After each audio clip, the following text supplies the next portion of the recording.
అందుకని సుముఖం సుహృదం, రామచంద్రమూర్తి సుహృత్తు, ఆపదలో కాపాడుతాడు. అందుకే ఆయన గురించిన శ్లోకాల్లో కూడా ఆ మాట ఉంటుంది. ఆపదామపకర్తారం దాతారం సర్వసంపదాం లోకాభిరామం శ్రీరామం భూయో భూయో నమామ్యహం. ఆపదలను అపహరించేవాడు అన్నారు. ఏదో సంపదల్లో తోడుగా ఉండేవాడు రాయకూడదా? కవి ఇష్టమండి, ఆయన రాయలేదు.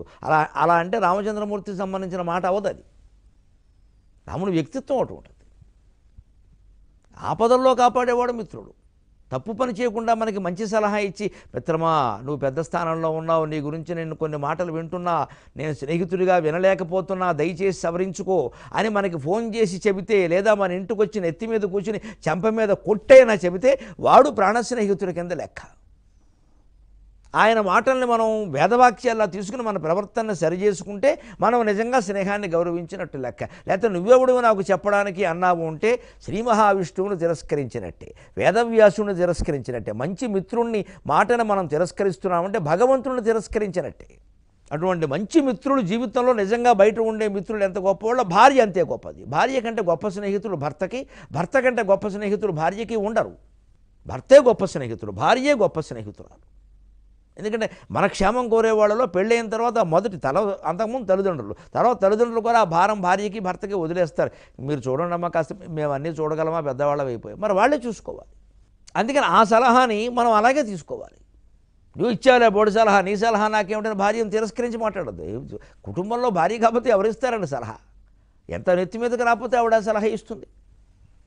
భర్తేనా అంతే. భార్య తప్పుదోవలో నడుస్తుంటే, ఏదో విచ్చలవిడిగా ఖర్చు పెట్టేస్తుంటే, స్నేహితురాళ్ళ కారణంగానో షోకుల కారణంగానో రకరకాల చిట్టుఫండు చీటీ పాటలు పాడేస్తూ ఉంటే, డబ్బు ఇదైపోతూ ఉంటే భర్త సలహా ఇస్తే పట్టించుకోవాలి. నా స్వేచ్ఛ నాదని మాట్లాడద్దు. ఎవరి స్వేచ్ఛ వారికి ఉంటే దాంపత్యం ఎందుకు? ఇక్కడ మన స్వేచ్ఛను మనం నియంత్రించుకోవడమే దాంపత్యం అంటే. ఎవరి స్వేచ్ఛ ప్రకారం వారు ఉంటే దాంపత్యం ఎందుకండి? ఇదే గమనించాలి. సుహృదం, సుముఖం సుహృదం, సులభం. రాముడు సులభ సాధ్యుడు. ఎందుకంటే రాముడు శివభక్తుడు, శివుడు రామభక్తుడు. కాబట్టి వారికి వీరికి బాగా అంటుకుని ఇద్దరూ సులభ సాధ్యులే అయ్యారు. ఎందుకంటే త్యాగరాజస్వామి ఇతరత్ర మన భూలోకంలోనే కలియుగంలోనే బోల్డ్ ఉదాహరణలు ఉన్నాయి. రామచంద్రుడిని ప్రత్యక్షం చేసుకున్నవి. రామదాసుని కాపాడడానికి తానీషాకు కూడా కనపడ్డాడండి మహానుభావుడు. రామచంద్రమూర్తి కంటే సులభ సాధ్యుడైన దేవుడు ఉంటాడా అసలు? సుముఖం సుహృదం సులభం సుఖదం, ఖచ్చితంగా మనకి సౌఖ్యాన్ని ఇస్తాడు. ఆయన కష్టాలు పడైనా మనకి సౌఖ్యాన్ని ఇస్తాడు. సుగ్రీవుణ్ణి సుఖపెట్టాడు, వారిని సంహరించాడు. సుగ్రీవుణ్ణి వెళ్ళి హాయిగా వర్షకాలమయ్యా సుఖపడమని చెప్పాడు. నేను కష్టంలో ఉన్నాను కాబట్టి వెంటనే నా కష్టం తీర్చమని పీక మీద కూర్చోలేదు. అది సుఖదం అంటే. రాజా, నువ్వు పట్టాభిషేకం చేసుకున్నావు, చాలా కాలం ఈ ఋష్యమూక పర్వతం మీద భార్యను ఎవడో అపహరిస్తే ఎంత బాధపడి ఉంటావు నాకు తెలుసా. ఆ బాధ ఎలా ఉంటుందో. నువ్వు వెళ్ళు, నీకు శుభ్రంగా 4 నెలలు మెటర్నిటీ లీవ్ కింద ఇచ్చేస్తున్నాను పో అని చెప్పాడు.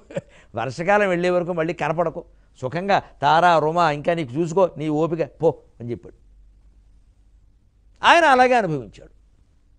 తర్వాత ఆ మైత్రిని కృతజ్ఞత అలాగే ఉన్నాడు. అంచేత సుఖదం. అంతేగాని నేను కష్టంలో ఉన్నాను కదా, నువ్వు రాజుగా ఉంటే అలాగా మొత్తం వెంటనే 24 గంటల్లో సీతాదేవి ఎక్కడుందో తేలాల్సిందే అని పిచ్చి మాటలు మాట్లాడలా. అంత తొందరగా సమస్యలు తేలవు. ఆ 4 నెలలు అదే కిష్కింధలో, అదే ఋష్యమూక పర్వతం మీద, అదే కొండ గుహలో ఉంటూ, అదే కొండ చర్యల్లో తిరుగుతూ, అదే కొలనులో స్నానం చేస్తూ తన విరహబాధ ఏదో లక్ష్మణుడితో చెప్పుకున్నాడు, చెట్టుతో చెప్పాడు, పుట్టతో చెప్పాడు రామచంద్రమూర్తి గారి. అనుకున్న గడువు 4 నెలలు అయ్యే వరకు సుగ్రీవుడికి కూడా కబురు చేయలేదండి. అవురా రాముడు, అవురా రాముడు, అందాల రాముడు, అందువలన దేవుడు. నేను అందుకే మొన్న ఎప్పుడో భావావేశంలో మీతో నేను హిందూ మతం అనక్కలేదండి, శ్రీరామ మతం చాలు. హిందూ మతం శ్రీరామ మతం. హిందువులకు ఎప్పుడైనా ఉత్తేజం కలిగితే చేయవలసిన మొదటి నినాదమే జై శ్రీరామ్, అంతే. ఇంకేం అక్కర్లా. మిగిలిన దేవుళ్ళు అందరూ తర్వాత జై శ్రీరామ్ అన్నామంటే పక్కా హిందువే.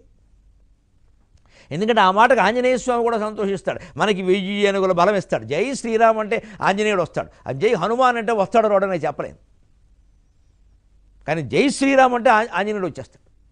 మనకి 100 ఏనుగు 1000 ఏనుగుల బలం ఇచ్చేస్తాడు. అందుకని హిందూ మతం అందరికీ, హిందువులందరూ ఏకంగా చేయవలసిన నినాదం ఏదైనా ఉంటే జై శ్రీరామ్.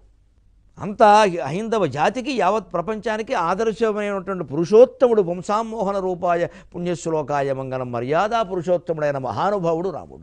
సులభం సుఖదం సుహృదం సుముఖం సుహృదం సులభం సుఖదం స్వనుజం. ఒక్కొక్క మాట ఒక్కొక్క వేదం అండి. అన్నన స్వామి రుణం ఈ జాతి తీర్చుకోగలదా? అన్నం లేని వాళ్ళందరికీ అన్నం పెడితే అన్నన స్వామి రుణం తీర్చుకునేవాడు అవుతాం, కొద్దో గొప్ప. ఇక ఆయనకి నచ్చే పని అదే. అన్నదానం మహాదానం అన్నారు కాబట్టి అన్నం లేని వాళ్ళందరికీ మనం అన్నం పెట్టగలిగితే అన్నన స్వామి రుణం తీర్చుకున్నట్టే. ఈ సుప్రభాతం రాసినది. స్వనుజం, సు అనుజం, ఇది యణాదేశ సంధి అండి. సు అనుజం, ఆ ఉకారం వకారంగా మారింది. ఈ ఊరువులు యారాలావాల కింద మారుతాయి. ఈ ఊరువులు అలా మారుతాయి అన్నమాట. సరిగ్గా ఉకారం కాబట్టి అక్కడ వకారం వచ్చింది. ఇవి సరిగ్గా స్వనుజం, సు అనుజం, మంచి తమ్ముళ్ళు కలిగిన వాడు నిజంగానే లక్ష్మణుడు, భరతుడు, శత్రుఘ్నుడు, ముగ్గురు రత్నాలండి నిజంగా. అన్నగారు అధికారాన్ని కోల్పోయి ఐశ్వర్యాన్ని కోల్పోయి అడవులు తిరుగుతుంటే కూడా వెళ్ళాడు లక్ష్మణుడు. నిద్రాహారాలు మానేసి సేవ చేశాడు, ప్రాణాలకు తెగించి యుద్ధం చేశాడు. అంతకంటే తమ్ముడు ఉంటాడా? ఏ తమ్ముడైనా అలా చేస్తాడా? ఈ రోజుల్లో కూడా ఎవరైనా ఒక అన్నగారికి మంచి తమ్ముడు ఉంటే లక్ష్మణస్వామి అయ్యా అంటారు, ఇంకో బిరుదు లేదు, లక్ష్మణస్వామి అంటారు. సరే, భరతుడు, ఆయన త్యాగం అపూర్వం. అసలు ఆయనకి రాజ్యం అనుకోకుండా వస్తే తల్లి అప్పగిస్తే రాజ్యం చేయడం మానేసి 14 ఏళ్ళు అలాగే పాదుకలు పెట్టి రాముడు రావాలని తప్పించిపోయాడండి. ఆయన ఎలా ఉన్నాడో శత్రుఘ్నుడు కూడా అలాగే ఉన్నాడండి. ఆ సోదరుల ఆప్యాయతను తలుచుకుంటే అసలు ఎంత ఎంత అది ముగింపు లేని మహాకావ్యం అండి. 23:30 గంటల్లో మళ్ళీ కలుద్దాం. అంతవరకు వీలైనంతసేపు మౌనంగా ఉందాం.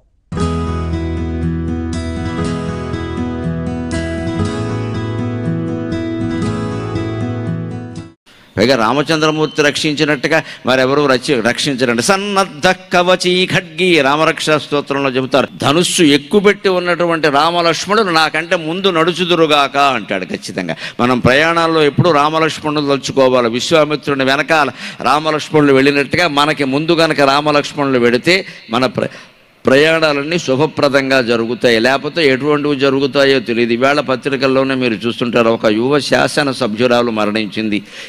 ఎంత దారుణమైన వార్త. హృదయం కదిలిపోయింది. యావత్ తెలంగాణ కాదమ్మా, చూసిన ప్రతి తల్లిదండ్రులు అయ్యో చిన్నావిడ అని. కేవలం రోడ్డు ప్రమాదం. కేవలం అక్కడ పత్రికలో వచ్చిన వార్త ప్రకారం అయితే డ్రైవర్ మత్తులో ఉండడం. నిద్ర మత్తు ఏమో 5 తెల్లారకట్ట 5ంటికి ఆయన తెల్లారకట్లో ప్రయాణం చేసి వచ్చాడు. ఆయన కూడాను ఎక్కడికో వెళ్ళొచ్చారు, 4ంటికి వచ్చారు, మళ్ళీ 5ంటికి వెళ్ళారు.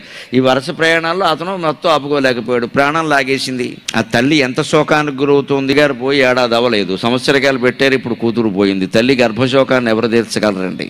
దీనికోసమే మనం ఏం చేయాలంటే ప్రయాణాలన్నీ మన చేతుల్లో లేవు, ఒక్కోసారి వెళ్ళక తప్పదు. కాబట్టి రాజకీయ నాయకులను కూడా నేను హితవు పలుకుతున్నా మీ మిత్రుడుగా. ఖచ్చితంగా వెళ్లే ముందు మీ ఇంట్లో పూజా మందిరానికి వెళ్ళి భక్తిగా నమస్కారం పెట్టుకుని రామచంద్రమూర్తికి దండం పెట్టుకుని కాపాడమని అడిగి వెళ్ళండి.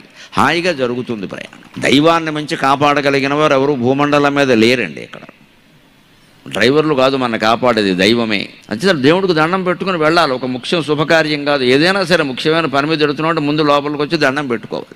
అప్పుడే ఆ భక్తి పెరుగుతుంది. అందుకని నేను సేవిస్తూనే ఉన్నానయ్యా నా పద్యాల ద్వారా, కావ్యాల ద్వారా.